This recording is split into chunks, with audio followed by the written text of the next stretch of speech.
What's going on, YouTube people? Welcome back to the channel. Thanks for joining me for part 5 of I'm taking Solihull Moors to the Premier League. If you've been with me across the journey so far, you will know already we are currently in League 2.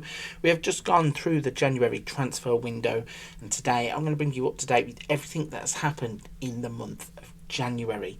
Let's kick things off by looking at the transfers. So we have had a little bit of business. Not too much, but you can see on the right hand side we have let Shiloh Tracy leave. He's gone to Sutton for £52,000, a player that we had previously picked up for nothing. Turned over a small profit. He wasn't getting into the team, obviously, with some of the players that we had already picked up in the summer.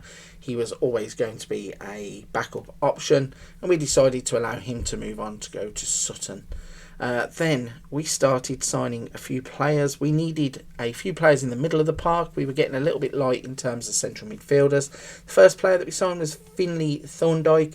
He has come from Birmingham City. He has previously been at Aston Villa and West Brom too, so bounced around the Midland clubs. He's 22 years old, so a little bit older than what we would have liked to look for, really. But it's his versatility that really made me go and sign him. You can see that he can play as an attacking midfielder, a striker, or just a central midfielder, and I think his stats are going to do us really well in League 2. Coming in as a bit of a backup player. It does say he's actually being signed as an important player, but I don't really think he's going to get in ahead of some of the players that we already have.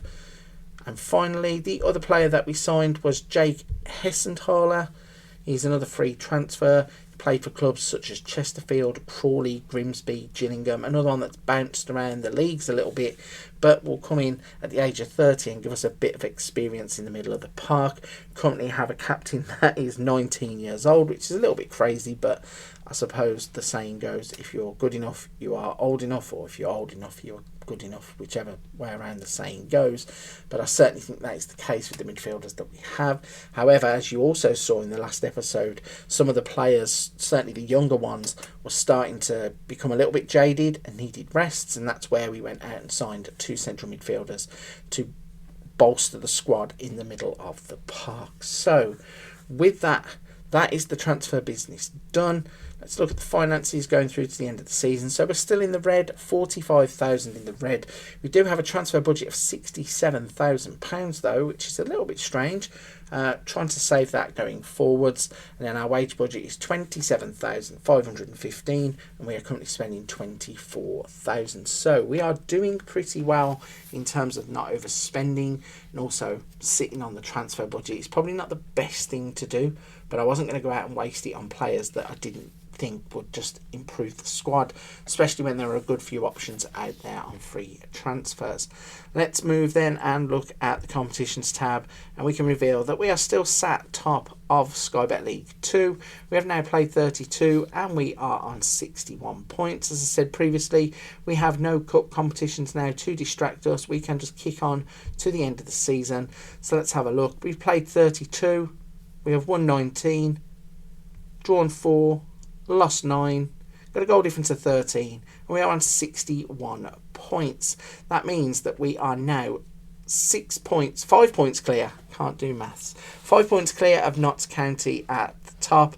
We are 6 points clear of Exeter, who are in 3rd, and we are starting now to build that gap to Doncaster, who are down in 8th, and that means that the team's in the playoffs. If we look at some stats, Toure is now on 17 goals. We don't have anybody in the assists anymore, as our player has dropped out from there. Newton has 11 yellow cards. If we go back, have a look, as I said, no cup competitions to distract us. So let's jump into the schedule. So we left off, it was the 1st of January. So going through the month of January, we actually kicked off really well. Played against Burton. We beat them 3-1 with goals from Waite, Toure and Newton. We backed that up with a win against Wrexham, who had previously beaten us earlier on in the season, so it was good to get one over them. Waite and Toure getting the goals there. Doncaster we beat 1-0 with a goal from Callum Maycock. We beat Carlisle 2-1 with goals from Toure and Waite. We then drew 1-1 with Crawley, and then we've had a little bit of a dodgy run of the last 3 games. So off the back of that 1-1 draw, we lost 3-0 to Northampton in a disappointing game where we didn't turn up. And even worse, we lost to Mansfield 5-1. Joe Sabara got our goal, but we were absolutely played off the park, which is a little bit of worry going into February, where I'd have preferred us to have been hitting one of these runs of form where we just go and start winning games and put that gap to the teams below us. Although I suppose a 6 or 5 point gap isn't too bad for that. If we go and look at the club vision, still we are untouchable. We still have the A+ from the board. Supporters still giving us a C+. Luckily, we don't have too much feedback on our transfers. I think that they are just happy to have got another couple of players into the team, and we can rest some of those new gens. So let's have a look at the squad. Looking at the players, once again, Kyle Albon still developing nicely, even though he only has 1 down arrow for long shots. Not really too interested in that for a central defender. He's still consistently playing in the first team. We then have Matthew Waite. You might notice popped up with a goal or 2. Still developing. Really is on that upward curve, which is really good for us.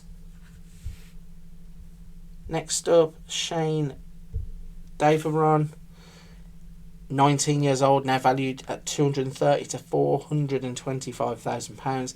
Says there in the last month he's only improved his strength, but overall his game is improving. He's played 16 games, scored 2 goals. Moving on to the next one. Harvey Williams Honeyman, our club captain, another one who is progressing nicely, lots of mental upgrades, stamina of 9, corners of 5, but in terms of the ones that he's improving in the mentals, anticipation is good, off the ball, positioning and work rate are all good. Finally, moving forwards up the pitch, we have got Jordan Price, our left winger. 18 games now, 3 goals, 7 assists, so getting involved nicely with the team. He had started to attract a few eyes were getting on him, and we have had a few inquiries from teams in the Championship. So I think if he starts to develop at a rate where he's playing really good football for us, he's going to be moved on pretty quickly, I'm sure, because they'll get to a point where this 300,000 to 600,000 will start to move up, and then there'll be clubs that will come in for him, and we won't be able to turn the bid down because of the type of money that's involved. And as you saw with us in the red, that could really transform the club if we were to rely on transfer money just coming in.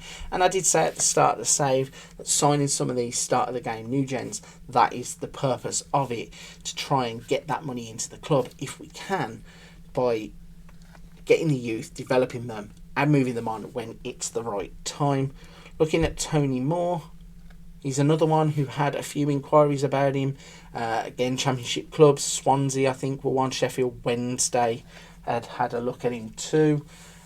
His current ability is now rising. He has technicals, mentals and physicals all on the rise. He has scored 6 goals from 22 appearances, 4 starts in Sky Bet League 2. So he's developing into a really good footballer. And as I said, he was able to train seamlessly into the new position that we're training for, which was a deep lying forward, which means that he is really linking up well with Toure up top. Speaking of Toure, once again, his stats aren't taking big jumps, but there is improvement there, and you can see that his goal scoring record in Sky Bet League 2 is actually really good. If we go back and look at his previous history in terms of goals, he did play in the Vanarama South in the previous season, and he played 33 times, scoring 13 goals. Well, he's now moved up a couple of divisions and playing in Sky Bet League 2. He has played 31 league games and scored 17 goals. So for a free transfer, he's a player that is developing quite nicely. Now 22 years old, and I think he's one that we can just leave where he is. And I think as the players around him get better, he will improve too. He seems to be a natural goal scorer, and it's an important part of our game, utilising him.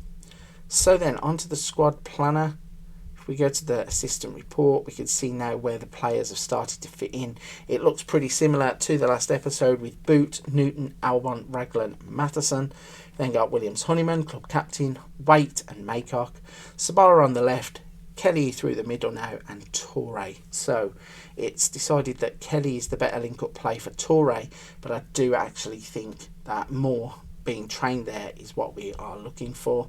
And once again, in terms of the best 11s, Boot, Newton, Albon, Raglan, Matheson, Williams, Waite, Maycock, Sabara, Kelly and Toure. And I don't think it's changed either from the purple players with Wright, Giblin, Mansidor, Wilkinson, Solomon, Cochrane, Christoph, Devoren, Jordan Price, Packham and Leo Wood. So looking at our best prospects, we really do have a strong team in terms of players that we are developing. From the first youth intake, we still have those players. So if we go to the Dev Centre and let you have a little look at those. So we have players like Josh Jackson, still potential of 5 stars. Andrew John. So if we look at Josh Jackson, he's started to develop playing under 18s football. There will come a time where we have to step him up. He has already had first team experience, which we kind of threw him in at the deep end. And more importantly, he has played for Poland at the European Under-19s Championship, where he played 3 times, scored 1 goal. And in terms of non-competitive football, he's played 18 and scored 6 goals. So this kid really can run. He can take players on. The problem is he isn't going to win any aerial duels at 5'2".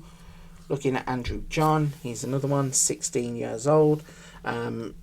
Started to develop now. You can see some of these technicals, mentals and physicals starting to come through. Although for a left back, hasn't really set it on fire. He's played 19 times, got 3 assists, but a 6.86 average rating in non-competitive games. However, at the age of 16, he has so much time to develop. He could go on to be a big player for the club. Joe Pinto is another one. He's the 17-year-old who can play pretty much through the middle, anywhere. On the right hand side he can also play. He's started to develop. He has got 15 appearances, starts in non-competitive games. He has scored 2 goals and has 7 assists. He's one that we really do think a lot of, and at the age of 17 he's really going to start to develop. We also have some more youth candidates I think that are about to come through. So yeah, looking at this, we have an excellent intake coming. Intake distribution shows roughly that we have got centre backs, right backs, an attacking midfielder on the left, 2 strikers, 2 centre midfielders. It says one of our wingers looks like a very handy prospect. Good fullbacks, good centre backs.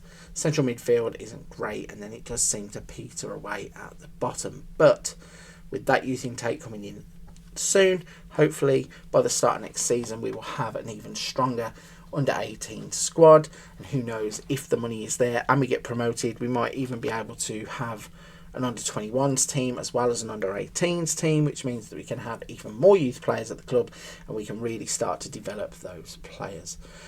So that is pretty much us done for the episode.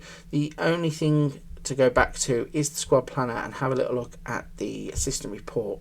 So going forwards towards the end of the season, if we were to get promoted, I think we're going to need to have some upgrades. Raglan, I think, will need to be replaced. Boot, also, we will look at replacing. We've got Newton, but we have also got Giblin who can come in there. The midfield 2 now are Nugent, and Maycock is one of our strongest players. Sabara, we've just triggered an extension in his contract, so he will be here till the end of the season and for 2 more seasons, I believe. And we're okay with Toure. Kelly, I think, might leave at the end of the season on a free transfer, and then obviously we will have more to step into his shoes. I think areas of concern maybe going forwards, we signed heavily wing backs this time around. We've just signed central midfielders to shore up the midfield in the last transfer window. Maybe it's attacking options that we're going to need to look at. Toure scoring goals. Kelly might not be here, so Moore is also scoring goals, so it might just be that we go and find 1 or 2 more players to just add to the team. Plus, the transfer policy for this season is to go and sign players that are released from Premier League teams. We did try to do that. You saw us bring a couple in from Liverpool, but it didn't work with all of the players that I wanted. Very close to signing Louis Barry in the summer, and that would have been an absolutely fantastic signing for Solihull Moors. didn't end up getting him. I think he actually ended up in the Championship, so it was probably a bit of a pipe dream anyway. So in terms of the strength of the squad, that is where we are going to look to improve, I think, going forwards. So moving on into the next episode, we are going to be going to the end of the season. We want to know, looking at this schedule, can we keep it up? Can we maintain that run of form? Well, certainly not this form where we lost 2 on the bounce, but can we maintain the early season form where we were winning games? Can we get ourselves an automatic promotion spot? Looking at the competitions, there are 3 of those available, so hopefully we can finish at least in one of those 3 places, and we can push on and start life in League One in the next season. Right then, I'm going to leave it there. Big thank you for watching. Before you do go, if you haven't hit the like and subscribe button, please consider doing so. It's really been a great journey on YouTube. Every bit of support that I get, no matter how big or small, I cannot thank you enough for. It really does mean the world to me to see how many people do support the channel. So if you're one of those people, I do thank you. If you haven't hit the like and subscribe button already, please consider doing so. Before you go, don't forget there are other things on the channel. We have other Let's Plays. There are hints, tips, tutorials, Wonder Kids. A little bit of something for everybody on the channel. But for this one, I'm going to leave it there. Big thank you for watching. I'll see you on another episode of I'm taking Solihull Moors to the Premier League soon.